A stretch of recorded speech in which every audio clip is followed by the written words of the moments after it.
ঘর থেকে বের হওয়ার সময় আমরা ৩টা সুন্নাহ ফলো করব। এর মধ্যে ১ নম্বর হচ্ছে, যখনই ঘর থেকে বের হব তখনই অবশ্যই ভালো কোনো নিয়ত করে ঘর থেকে বের হব। কারণ নবীজি সাল্লাল্লাহু আলাইহি ওয়াসাল্লাম বলেছেন, ফিতনার যুগে তোমরা বাহিরে থাকার থেকে ঘরে বেশি থাকো। এর কারণ হলো, বাহিরে যদি আমরা বেশি থাকি ফিতনার যুগে, তাহলে গুনাহ বেশি হওয়ার সম্ভাবনা আছে। এজন্য গুনাহের নিয়ত করে কখনোই আমরা ঘর থেকে বের হব না।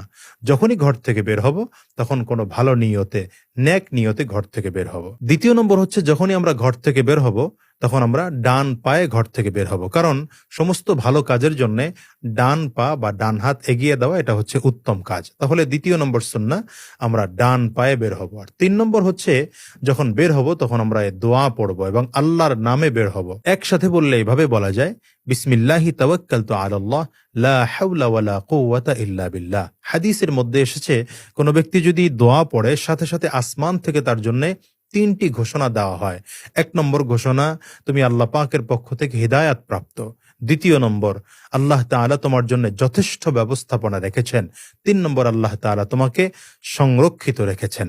তার মানে বোঝা যায় যে আমি যদি এই দোয়া পড়ে ঘর থেকে বের হই, ঘরে ফিরে আসার আগ পর্যন্ত আমার জন্য রিজিকের ব্যবস্থা এবং সকল রকম বিপদ আপদ থেকে, মাখলুকের অনিষ্টতা থেকে আল্লাহ তাআলা আমাকে সংরক্ষিত রাখবেন।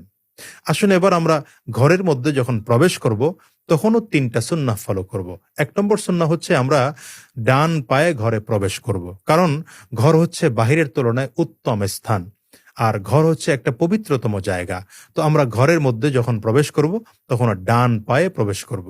২য় নম্বর হচ্ছে, আমরা যখনই ঘরের মধ্যে প্রবেশ করব তখন বিসমিল্লাহ বলে আমরা ঘরে প্রবেশ করব। হাদিসের মধ্যে এসছে, কোনো ব্যক্তি যদি বিসমিল্লাহ বলে ঘরে প্রবেশ করে তো শয়তান সাথে সাথে চিৎকার করে বলে ওঠে, আহ, আমাদের জন্য আজকে ঘরে রাত্রি যাপন করা বন্ধ হয়ে গেল। তার মানে আমি বিসমিল্লাহ পড়ার সাথে সাথে শয়তান আমার ঘরে প্রবেশ করতে পারে না এবং শয়তান রাত্রি যাপন করতে পারে না, আমাকে ডিস্টার্বও করতে পারে না।